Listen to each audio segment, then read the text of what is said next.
Senhor ministro Rui Costa entrega a mensagem. Quem faz a leitura é o deputado Carlos Veras.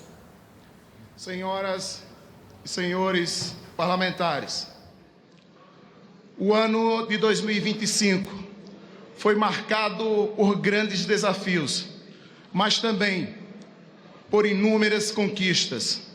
Um ano que começou sob ceticismo e projeções pessimistas, mas que chegou ao fim com avanços e recordes. As profecias eram as piores possíveis: economia estagnada, inflação descontrolada, dólar em disparada, bolsa em queda livre e fuga de investimentos estrangeiros. Aconteceu justamente o contrário. O Brasil chegou ao fim de 2025 mais forte do que nunca. O Produto Interno Bruto cresceu pelo terceiro ano consecutivo. O dólar teve, em 2025, a maior queda dos últimos 9 anos. A Bolsa de Valores cresceu 34% em relação a 2024 e ultrapassou, pela primeira vez, a marca de 160 mil pontos. Em 2025, o Brasil recebeu 77,7 bilhões de dólares de investimentos estrangeiros, o maior volume dos últimos 7 anos, e consolidou-se como o segundo destino mais atrativo para o capital estrangeiro, para o capital externo. O desemprego caiu para 5,2%, a menor taxa da série histórica. A renda média da classe trabalhadora subiu para R$ 3.574, a maior já registrada. Fechamos 2025 com uma inflação de 4,26%, a menor em 7 anos. E caminhamos para fechar os 4 anos com a menor inflação acumulada de todos os tempos. Graças ao crescimento da economia, ao aumento real do salário mínimo, a inflação em queda e a maior oferta de empregos, 2 milhões de famílias deixaram Bolsa Família porque ampliaram a sua renda. Quando assumimos novamente a presidência da República, em 2023, encontramos 33 milhões de brasileiras e brasileiros em situação de insegurança alimentar, suplicando por ossos em portas de açougues. Disseram que era impossível, mas em 2025 retiramos pela segunda vez o Brasil do mapa da fome. A pobreza e a desigualdade de renda são as menores já registradas. Em apenas 2 anos, 17,4 milhões de pessoas saíram da pobreza, em uma das maiores ascensões sociais da história recente. A classe C, formada por famílias que atendem às necessidades básicas e têm algum poder de consumo, já representam 61% da população. O Brasil caminha para se tornar um país de classe média. Depois de 25 anos de intensas negociações, sempre sob a liderança do Brasil, podemos finalmente celebrar o acordo Mercosul-União Europeia. O novo bloco detém 1/4 do PIB mundial e reúne uma população de 720 milhões de consumidores.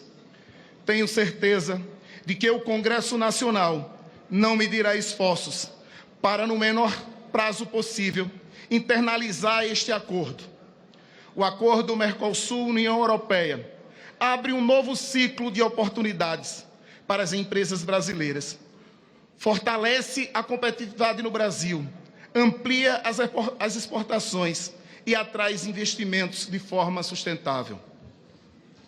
Em 2025, enfrentamos o desafio do tarifaço imposto pelo governo dos Estados Unidos da América.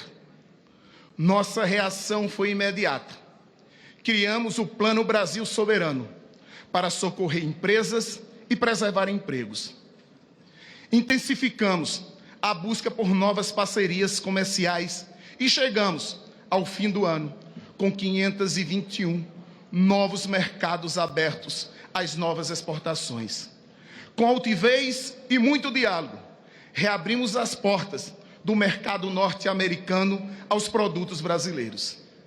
Mesmo com o tarifaço, as exportações brasileiras atingiram em 2025 a marca de 348,7 bilhões de dólares, um recorde em 3 anos.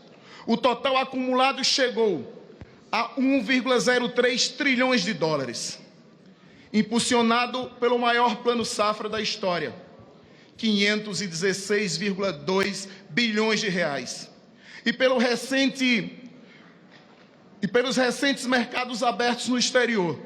O agronegócio brasileiro bateu um novo recorde. O setor fechou em 2025 com exportações de 169 bilhões de dólares e superávit de 149,07 bilhões de dólares. A safra de grãos bateu um novo recorde, 346,1 milhões de toneladas. Entre 2023 e 2025, a produção de cereais, leguminosas e oleaginosas somou 954,2 milhões de toneladas. Ao mesmo tempo em que reafirmamos nossa posição entre os maiores produtores de alimentos do planeta, avançamos também no processo de reindustrialização do Brasil. O ano de 2025 foi marcado pela retomada dos investimentos na indústria, na inovação e na geração de empregos. Em apenas 2 anos, a Nova Indústria Brasil investiu 588,4 bilhões de reais na modernização do parque industrial brasileiro. Com a renovação de máquinas e equipamentos, a introdução de novas tecnologias e o aumento produtivo e da competitividade da indústria. A ciência também voltou a ser um dos eixos de desenvolvimento nacional. E isso graças a investimentos recordes em pesquisas estratégicas, infraestrutura de ponta, inovação, formação de capital humano qualificado e transição para uma economia mais verde, digital e competitiva. Estamos avançando na construção da nossa soberania tecnológica e no uso da inteligência artificial, levando em conta os interesses nacionais e o combate às desigualdades.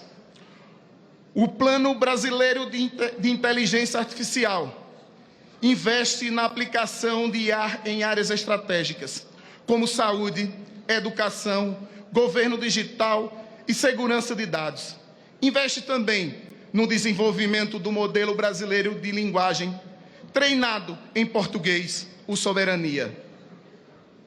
Aproximamos a produção científica das demandas da sociedade e do setor produtivo nacional. Os investimentos já se traduzem em soluções concretas. O ônibus elétrico, 100% nacional, com tecnologia limpa e inovadora.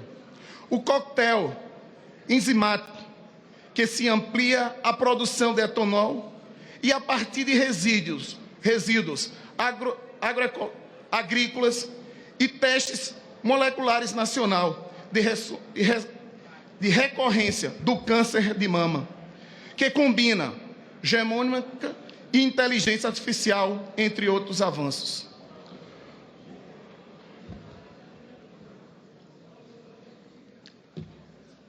O Brasil vive hoje o maior ciclo de investimentos da história da indústria automotiva nacional, com aportes focados na inovação e no desenvolvimento de tecnologias ambientalmente limpas. Um dos eixos do Mover, o programa Carro Sustentável, foi responsável pelo crescimento das vendas dos modelos que atendem aos critérios de sustentabilidade exigidos. Com o Programa de Aceleração do Crescimento, o novo PAC, o Brasil retomou investimentos públicos e privados em infraestrutura. Depois do apagão promovido pelo governo anterior, que fez do país um cemitério de obras paralisadas, com investimentos caindo em 2022 ao menor nível em 50 anos. A execução orçamentária do novo PAC chegou a 945 bilhões de reais. São 34,8 mil empreendimentos espalhados por 99% dos municípios brasileiros, gerando emprego e renda, promovendo inclusão social e reduzindo desigualdades econômicas regionais. Alguns destaques do novo PAC: retomada dos investimentos da Petrobras em refinarias, fertilizantes e combustíveis com baixa emissão. Entrada em operação do Leão Manaus-Boa Vista, um marco histórico por integrar o último estado ao Sistema Integrado Nacional, uma conquista para o desenvolvimento sustentável da Amazônia. Novos avanços no projeto de integração do Rio São Francisco, com 93% de execução física do ramal do Apodi, que levará água para o oeste do Rio Grande do Norte. E a primeira viagem com carga comercial da ferrovia transnordestina, em fase de teste, transportando milho em um trecho de 585 quilômetros, entre Boa Vista, no Piauí, e Igatu, no Ceará. Ao mesmo tempo, o PAC Seleções investe em novas obras e em entregas essenciais para a população das cidades brasileiras, com prioridades definidas pela participação direta dos municípios e estados.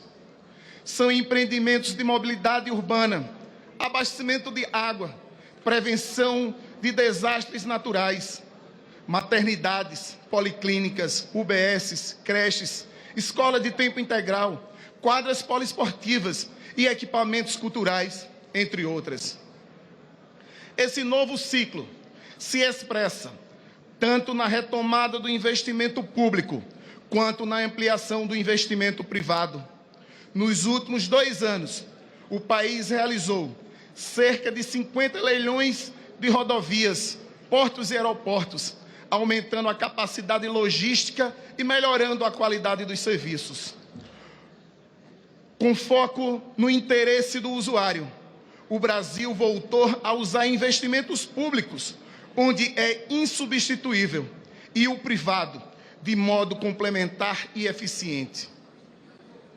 Uma das políticas mais exitosas do novo PAC, o programa Minha Casa Minha Vida, ultrapassou a marca de 2 milhões de novas moradias contratadas, antecipando, em 1 ano, a meta original de dezembro de 2026. Desde sua criação, o programa tem sido motor da construção civil. Na cidade de São Paulo, por exemplo, o Minha Casa Minha Vida foi responsável por 62% dos lançamentos e por 63% das vendas em 2025, segundo o Sindicato das Empresas do Setor de Habitação em São Paulo. A indústria e o comércio de materiais de construção ganharam ainda mais fôlego com o Reforma Casa Brasil. Lançado no ano passado, o programa oferta empréstimos com juros baixos para reformas e ampliação de moradias, porque morar com dignidade, conforto e segurança é direito de todos, não um privilégio de quem vive em bairros nobres. O ano 2025 ficará marcado pelo alívio no orçamento das famílias brasileiras. Com a nova Carteira Nacional de Habilitação, que teve 70% de redução nos seus custos da carteira, as famílias mais necessitadas foram beneficiadas com o gás do povo e a luz do povo. Para a classe trabalhadora, o alívio chegou com a isenção do imposto de renda para quem recebe até R$ 5.000 por mês e com a redução gradual para quem ganha entre R$ 5.000 e R$ 7.350 mensais. O ano passado também entrou para a história pela maior ofensiva contra o crime organizado de todos os tempos. E pela primeira vez, o combate às facções criminosas chegou ao andar de cima.